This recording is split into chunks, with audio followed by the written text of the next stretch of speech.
Hey guys, this is Sail the Plains. I know it's been a while since I've posted anything. Real life stuff has kind of blown up around me, so I've been kind of absent for a while. But while I was absent, I actually did get something done. My grandfather, well actually my stepdad's father, was over in Korea during the Korean War. And I volunteered to work recently on Miss Saigon, which is a play about, or well, it's a musical about Vietnam.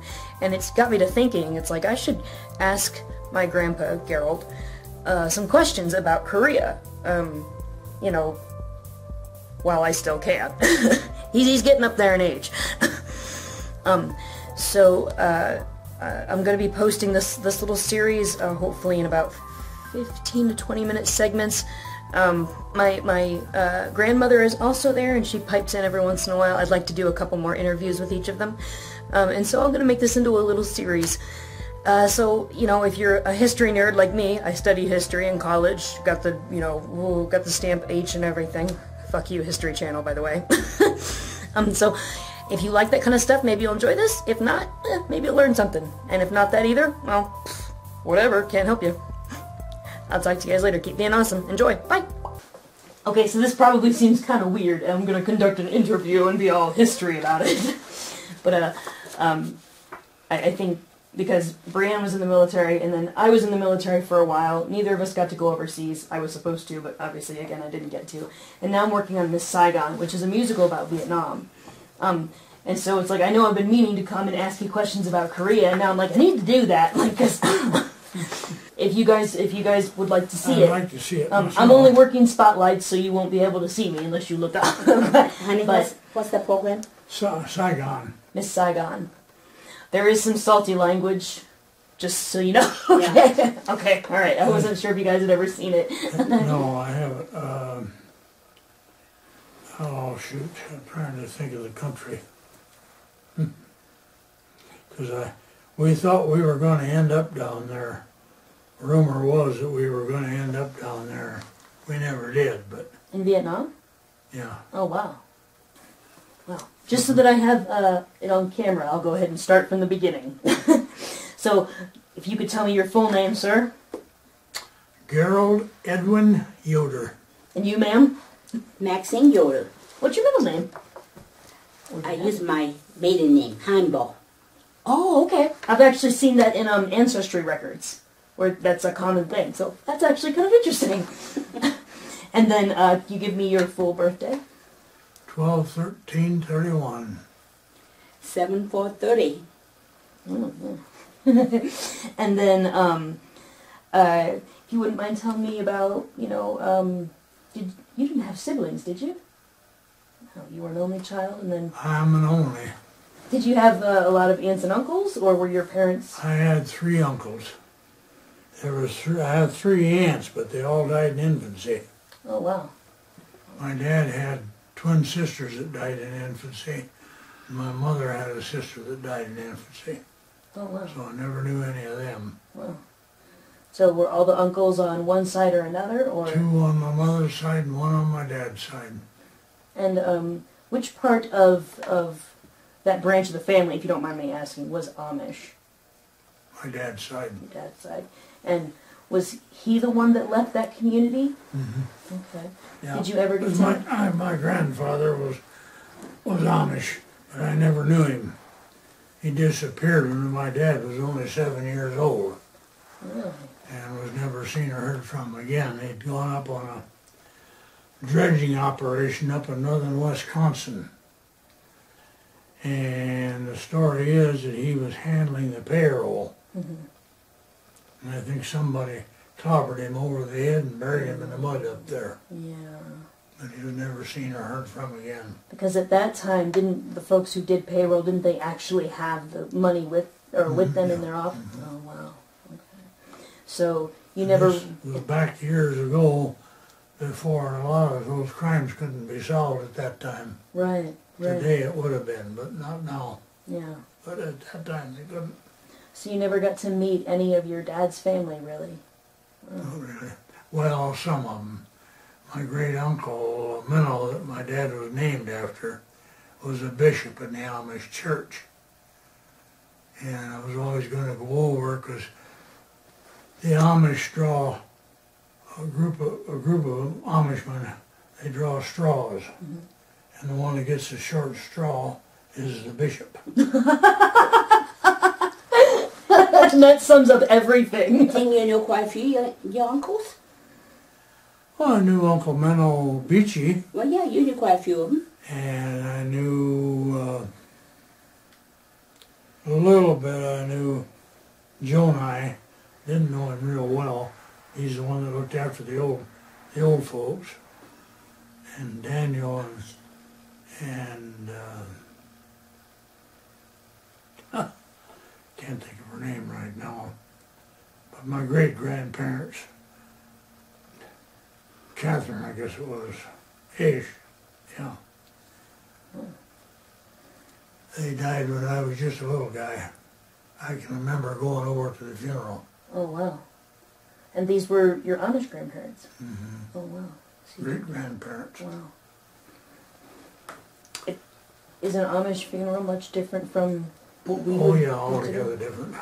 It's the women and the men sat separate,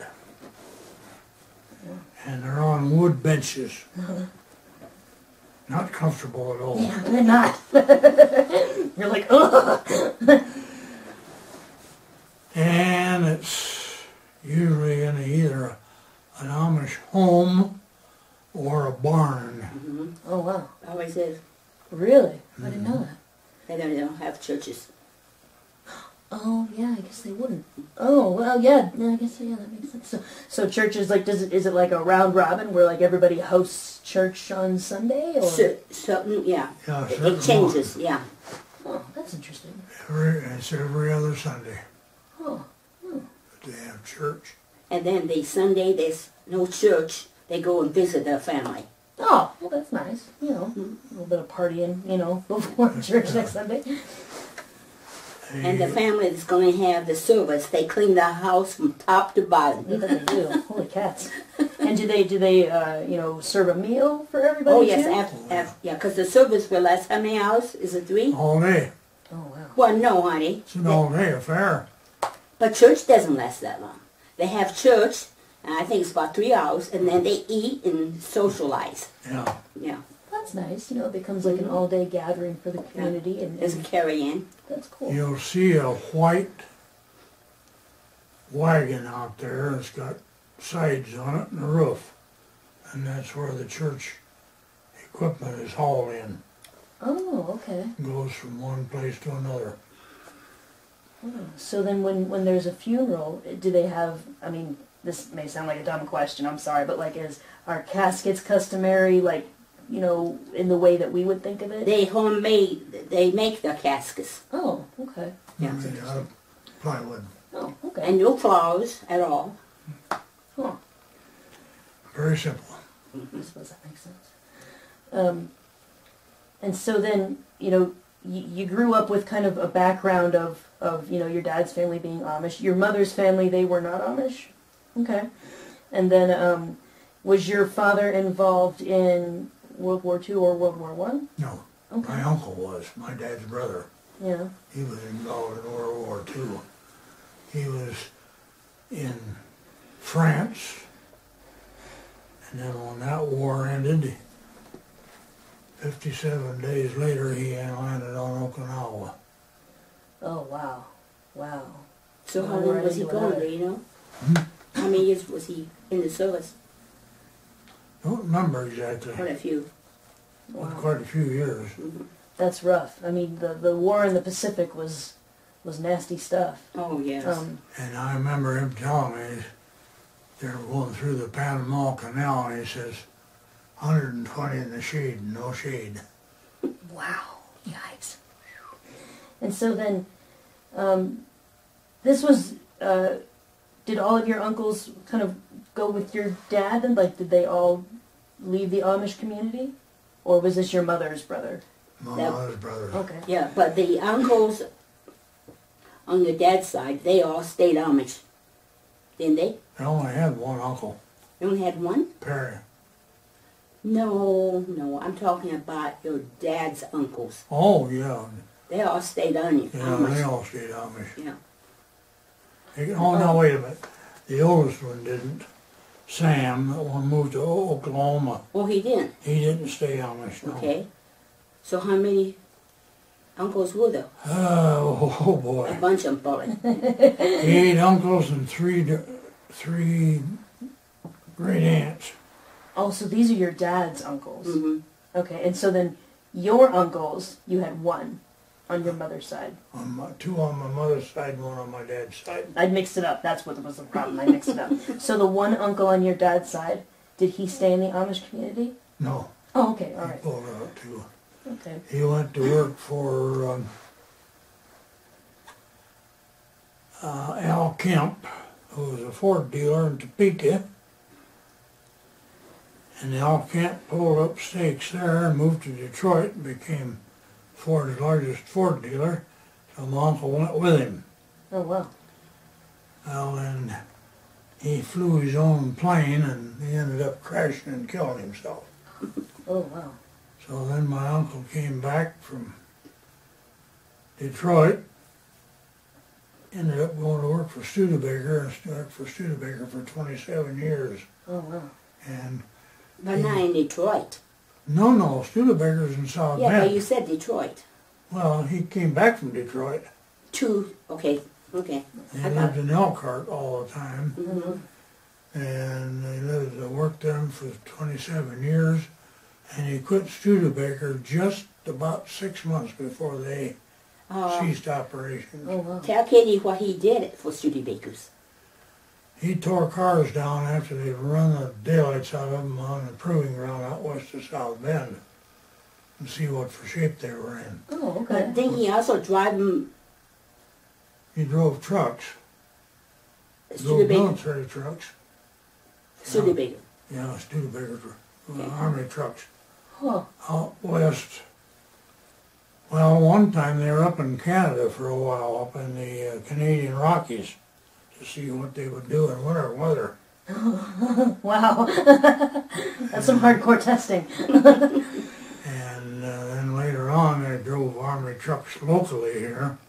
Moved out Western Avenue, would go way west, and then south on 41. I don't know exactly how far, but I rode with him on that excursion once. So all in all, like even though no wait, that was the other uncle. Whew. The uncle that was involved in World War II, did you ever talk to him about the kinds of things that he went through, or Some. was he pretty quiet about some of that stuff? Well, he didn't get into any of the infantry stuff, but he was a mechanic there too. He worked on Tecumseh engines, and whenever they went bad, they just scrapped them and got another one. Yeah. New one. For some reason or other, once the Tecumseh went bad, and that's still the case, you might as well scrap it. Because you can't, I tried it here, I had a tractor, Sears tractor, had a Tecumseh engine in it. Can't think of the name of the part, but it's an internal piece, and you can keep replacing them, and they just keep breaking. Oh, wow. For some reason or other, Tecumseh can't be rebuilt. They're like, no one will ever rebuild it.